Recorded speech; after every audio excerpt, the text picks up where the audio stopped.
Good morning, students of class 11th. Myself, Mohit Misra. Today, we will discuss about the chapter number 8, Atmosphere. And today's topic is gases. Carbon dioxide. Gases पढ़ेंगे बेटा हम. Carbon dioxide is meteorologically a very important gas. Carbon dioxide क्या है बेटा? meteorologically एक important gas है. It is transparent to incoming solar radiation. यह solar radiation के लिए कैसी होती है बट ट्रांसपेरेंट होती है, but opaque to outgoing terrestrial radiation. और आउटगोइंग टेरेस्ट्रियल रेडिएशन के लिए क्या होती है बेटा? ओपेक होती है. It is largely responsible for the greenhouse effect. यह ग्रीन हाउस इफेक्ट के लिए कैसी होती है बेटा? ये होती है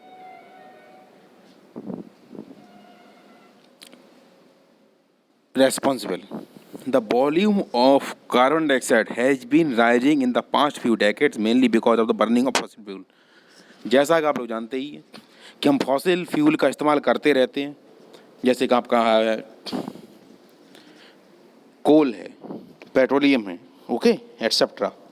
इन सभी का इस्तेमाल हम फॉसिल फ्यूल की तरह करते हैं, और जब फॉसिल फ्यूल जलता है तो लॉट ऑफ अमाउंट में कार्बन डाइऑक्साइड प्रोड्यूस करता है, और ये प्रोड्यूस हुई कार्बन डाइऑक्साइड ग्रीन हाउस के इफेक्ट करने में एक बहुत ज़्यादा मेजर रोल प्ले करती है. फिर क्या होता है बेटा? This has increase the air temperature, और यह एयर टेम्परेचर को इंक्रीज कर देती है. Ozone is another important component of atmosphere which found between the 10 to 15 kilometre above the earth surface, and it is filtered and absorb the ultraviolet rays. ये ultraviolet rays को filter कर देती है, absorb कर लेती है. रेडिएटिंग फ्रॉम द सन, किससे? जो सन से आने वाली एनर्जी होती है उसको. And prevent them from reaching the surface of the earth. Okay. Next है water vapour. Water vapour also variable gas in atmosphere. यह वेरिएबल गैस है एटमॉस्फेयर में. And in the warm and wet tropics, it may account 4% of the air by volume, while in the dry and cold areas of the desert and polygon, it may be less than 1% of the air. यानी कि जो warm और moist area है वहाँ पर 4% तक water vapour होती है, और जो कोल्डर और ड्राई एरिया है वहाँ पर 1% से भी कम मात्रा में ये होती है. ओके, आया समझ में बेटा? फिर क्या होता है बेटा?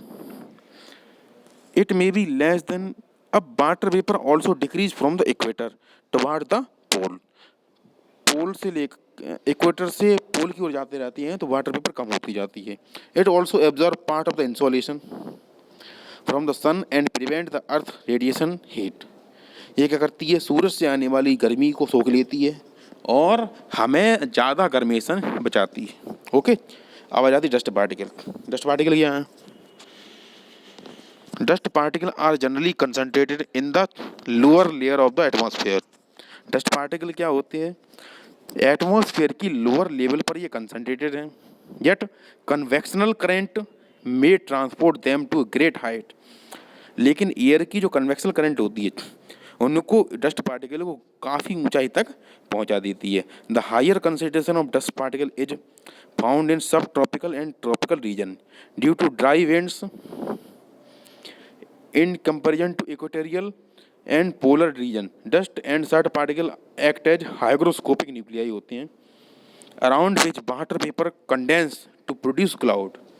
इनके चारों डस्ट पार्टिकल्स के चारों ओर वाटर ड्रॉपलेट कोलाइड हो जाती हैं, अटैच हो जाती हैं, एंड क्लाउड का फॉर्मेशन, बादलों का फॉर्मेशन करती हैं. अब आती बेटा structure of the atmosphere. Atmosphere का स्ट्रक्चर क्या है?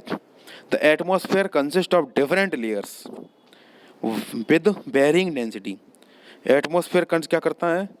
कंसिस्ट करता है different layer of with varying density and temperature. Density में क्या होता है? डेंसिटी इज द हाईएस्ट होती है near the surface of the earth, earth की सरफेस के नियर में, and decrease with increasing altitude. ऊंचाई बढ़ने के साथ साथ इसकी डेंसिटी कम होती जाती है. The column of atmosphere is divided into 5 parts या 5 different layers. Depending upon the temperature condition. Temperature condition के अकॉर्डिंग वॉल्यूम ऑफ जो एयर का जो वॉल्यूम है वो 5 डिफरेंट कंपोनेंट्स में बांटा गया है। कौन कौन से हैं? नेम द एटमॉस्फेरिक कंपोनेंट्स या लेयर्स। ये 5 हैं: troposphere, stratosphere, mesosphere, thermosphere and exosphere. Okay, अब आती बेटा ट्रोपोस्फेयर की। ट्रोपोस्फेयर क्या है? It is the lowest layer of the atmosphere, lowest lower of the atmosphere है।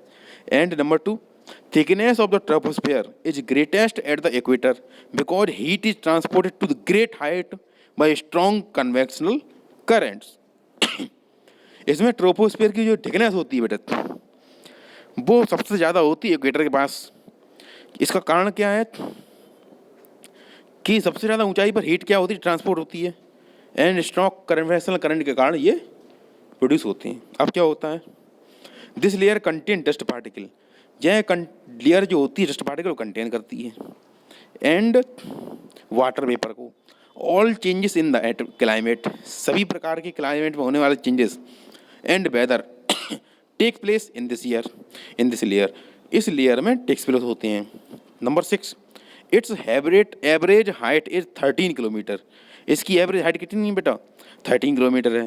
The temperature in this layer decrease at the rate of 1 degree Celsius for every 165 of metre of height. Okay, 165 metre ऊपर हवा में जाने पर 1 degree Celsius temperature कम हो जाता है बेटा। ओके, अब आती है the zone separating the troposphere from the stratosphere is known as tropopause. Okay, वह जोन जो ट्रोपोस्फेयर को स्ट्रेटोस्फेयर से अलग करता है वो ट्रोपोपॉज कहलाता है। This is the most important layer for all biological activity. यह सभी प्रकार की बायोलॉजिकल एक्टिविटी के लिए ट्रोपोस्फेयर क्या है? बहुत ज़्यादा इंपॉर्टेंट है। उसके बाद आती है स्ट्रेटोस्फेयर। स्ट्रेटोस्फेयर क्या है? It is the found above the tropopause, tropopause के ऊपर है and extend up to the height of 50 kilometre, 50 kilometre की ऊंचाई से पाया जाता है। One important feature of stratosphere is that it contains the ozone layer, यह ओजोन लेयर को कंटेन करता है। This layer absorb ultraviolet radiation, यह लेयर जो है अल्ट्रा वायलेट रेडिएशन को एब्जॉर्ब करती है एंड शील्ड लाइफ, और हमारे जीवन को बचाती है ऑन द अर्थ, किस पर? अर्थ पर, from intense harmful form of energy, जो सूर्य से निकलने वाली इंटेंस हार्मफुल एनर्जी है उससे हमको बचाती है। अगर पूरी पूरी एनर्जी पृथ्वी पर आ जाए तो पेड़ पौधे सब जल जाएंगे, हम लोगों के बॉडी बर्नआउट हो जाएंगे, सॉफ्ट टिश्यूज, ठीक है, और हम लोग डेड हो जाएंगे। नेक्स्ट आ जाती है मीजोपॉज, मीजोस्फीयर। मीजोस्फीयर क्या है? It lies above the stratosphere, यह क्या करते हैं? स्ट्रेटोस्फीयर के ऊपर लाई करते हैं। Which extends up to a height of 80 kilometre, जो 80 किलोमीटर की हाइट है नीचे से ऊपर की ओर, उससे ऊपर पाए जाते हैं। The upper limit of mesosphere known as mesopause, mesosphere की सबसे ऊपर वाली लेयर क्या कहलाती है? Mesopause. In this layer as once again temperature start decreasing with the increasing in altitude, इस लेयर में जाने के बाद दोबारा फिर हम ऊंचाई बढ़ते हैं तो टेम्परेचर कम होता जाता है and up to the -100 degree Celsius at the height of 80 kilometre, 80 kilometre की ऊंचाई पर -100 डिग्री सेल्सियस टेम्परेचर हो जाता है। ओके, उसके बाद आ जाती है बेटा आयोनोस्फीयर। आयोनोस्फीयर क्या है? It is located between 80 to 400 kilometre above the mesopause, mesopause के ऊपर 80 से 400 किलोमीटर की एरिया में क्या पाया जाता है? Ionosphere. It contains electrically charge particle होते हैं known as ions and hence it is known as ionosphere. इसमें कॉस्मिक रेज और सनरेज के कारण क्या होते हैं? आपके एलिमेंट्स जो होते हैं अपने अपने आयंस में टूट जाते हैं, इलेक्ट्रॉन्स निकल जाते हैं, तो वो आयंस फॉर्म में होते हैं, और यही आयंस के कारण इस लेयर को आयोनोस्फीयर कहा जाता है। Radio waves transmitted from the earth reflected back to the earth by this layer. हमारे घर में टाटा स्काई है, सन डायरेक्ट है या कुछ भी है, या फिर रेडियो की जो फ्रीक्वेंसी के जो सिग्नल होते हैं वो इसी लेयर के द्वारा रिफ्लेक्टेड बैक होती हैं और वापस हमारे पास आ जाती हैं। सो आपके ट्रांसमिशन के हिसाब से ओके आईटी सेक्टर के लिए ये लेयर बहुत ज़्यादा इंपॉर्टेंट है। Okay the uppermost layer of the atmosphere above reaches up to the -100, इसमें -100 तक चला जाता है। ओके